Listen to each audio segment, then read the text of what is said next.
Okay, everyone, we're going to go over this video on how, according to this Wall Street Journal article, how Trump plans to deport 4% of the US population. Now, what he's talking about here is illegal immigrants. So what do you think about this?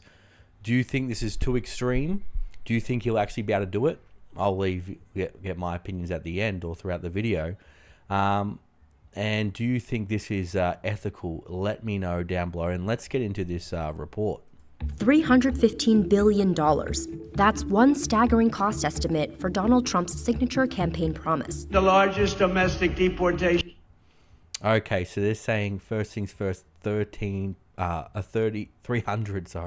dyslexia there. Over $300 billion is going to cost. Operation in American history. More conservative estimates I think I'll turn it down. It sounds very loud. I don't know about you guys. are still enormous. One group puts it at $162 billion. Seems to be a big difference there. One says it's 300, one says it's 160. It's more than the government spent on most federal agencies in fiscal year 2024. We'll explain why an operation of this scale could require hundreds of billions of dollars. We'll go ahead and move myself here so you guys can see. Over the course of a decade. Is it your plan to deport everyone who is here illegally over the next 4 years? Well, I think you have to do it, and it's a very tough thing to do. That means Well, why is it all of a sudden a shock that you should deport people that are here illegally? If I went to Japan illegally, I'd be deported in a heartbeat. It's crazy how we've gotten to the point where deporting people here illegally is now considered extreme. roughly 13 million immigrants who entered the country illegally are at risk of deportation, about 4% of the U.S. population. To put that into perspective, the entire U.S. prison and jail population in 2022 was around 1.9 million people. Scale is And I'm sure a lot of people in jails are illegal immigrants. difficult for the government to carry out.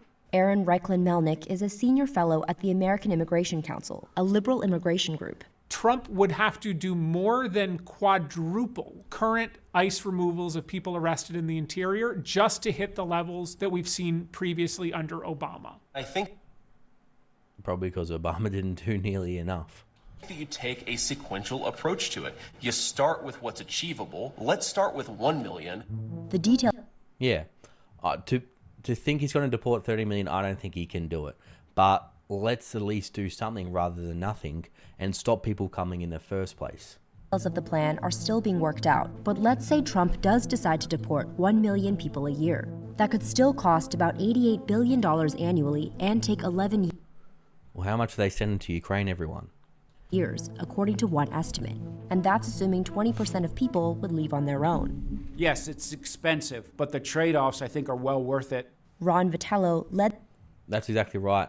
A lot of your wages in the US is being suppressed by people here coming here or going there illegally, and they're willing to work for pennies on the dollar, but they're still demanding services like housing, utilities and groceries, which is making the cost of living worse. This is why the standard of living in the US has been plummeting.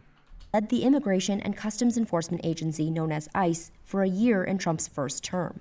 Right now, the government is underfunded for its ability to detain people. To be able to accomplish this and the border mission simultaneously will require a reallocation, if not an infusion for resources. Other immigration experts say the actual cost of Trump's mass deportation plan will be much lower than the American Immigration Council's estimate of $315 billion. A more robust enforcement like the administration is contemplating may create significant economies of scale. Stephen Camarata is the director of research at the Center for Immigration Studies, a group favoring immigration restrictions that helped staff Trump's first term. Once you start doing it and you get an infrastructure in place, then it might be a lot cheaper. Yeah, that's exactly right. Getting it set up, obviously going to be expensive, but once they get all the infrastructure in place, it'll be a lot cheaper and it'll benefit future generations.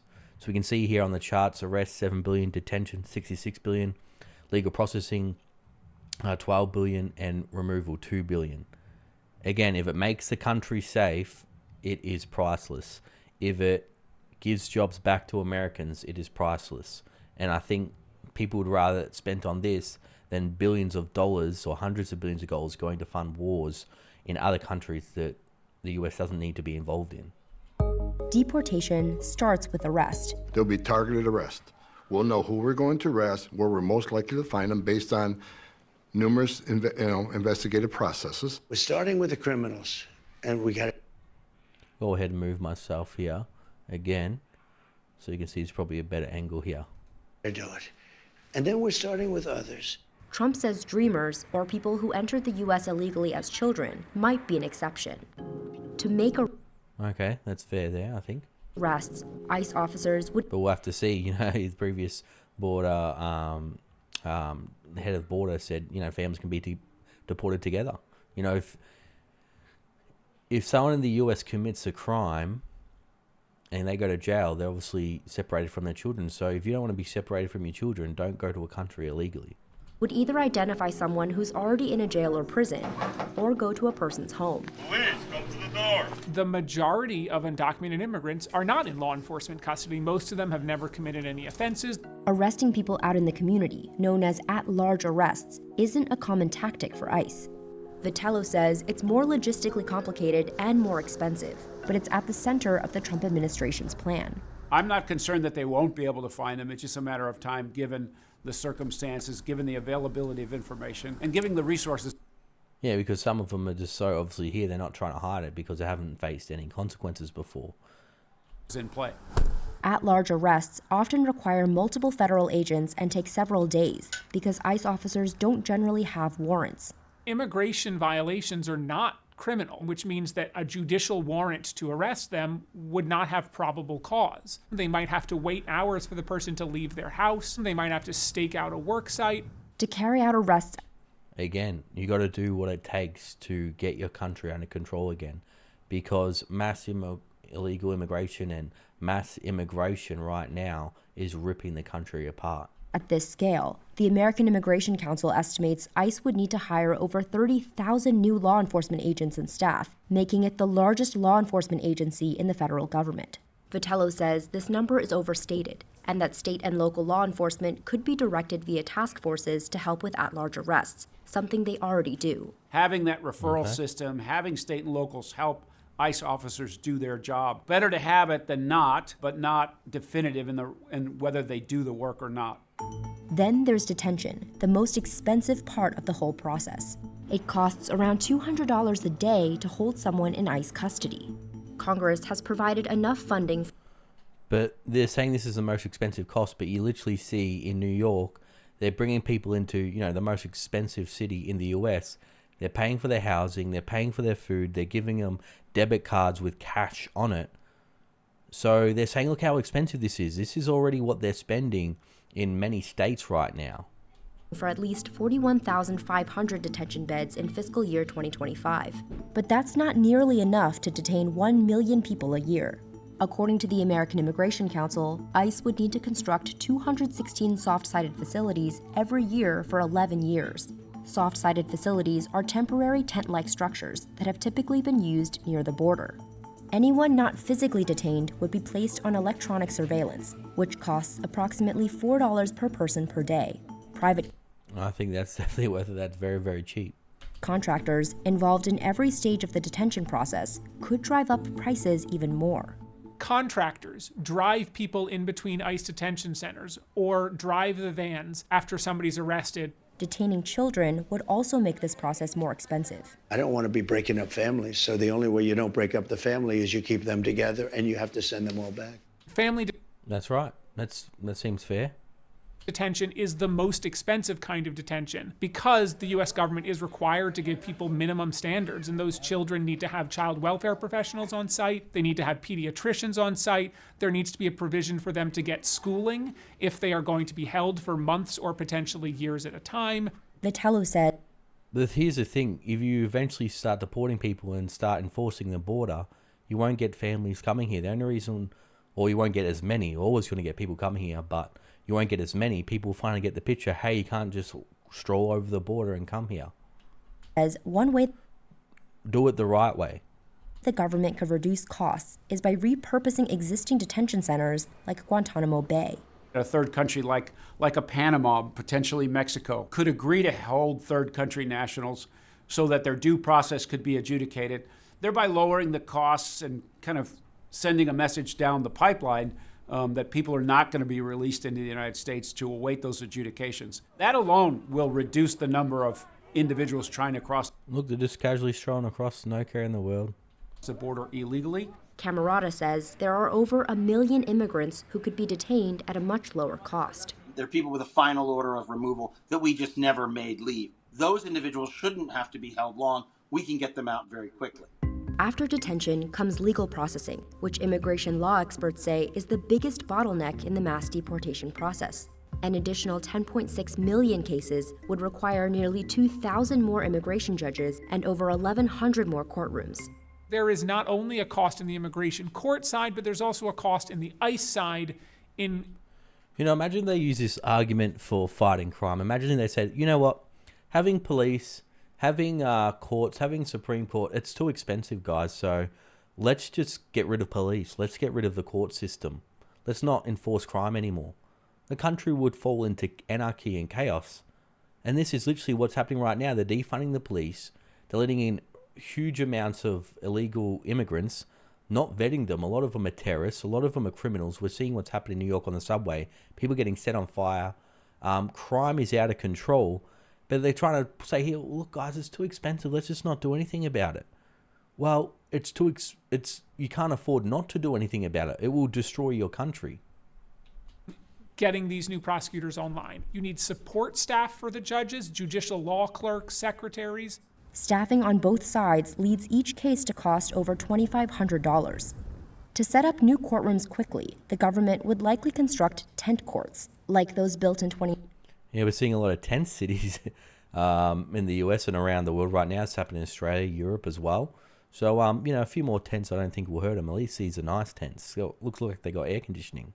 2019 to implement the migrant protection protocols. This was when immigrants living in the U.S. illegally were returned to Mexico to we can see here.